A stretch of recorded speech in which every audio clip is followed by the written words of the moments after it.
নমস্কার বন্ধুরা, অন্নপূর্ণা রান্নাঘরে আপনাদের সকলকে স্বাগত। আজ আমি বানাবো তেঁতুলের আচার। তার জন্য আমি এখানে নিয়েছি তেঁতুল, নিয়েছি এক বাটি চিনি, নিয়েছি 4টে শুকনো লঙ্কা, গোলমরিচ, মেথি, ধনে আর মৌরি।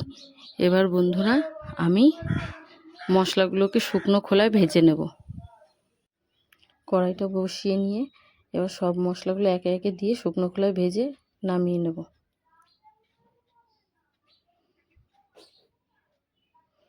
এবার আমি এর মধ্যে দিয়ে দেবো জল। জলের মধ্যে দিয়ে দেবো পরিমাণ মতো নুন, দিয়ে দেবো সামান্য পরিমাণে হলুদ। জলটা ফুটে গেলে ভালো করে এর মধ্যে দিয়ে দেবো চিনি।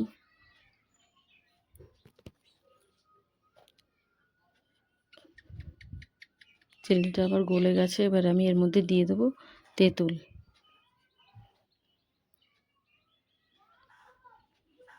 তেঁতুলটাকে ভালো করে ফুটিয়ে নেব।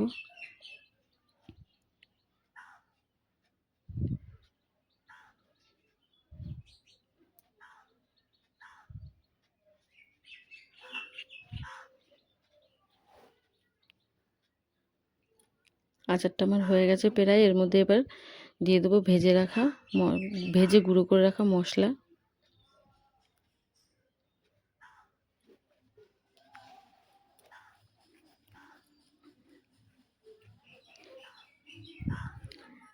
এবার নাড়িয়ে নামিয়ে নেব।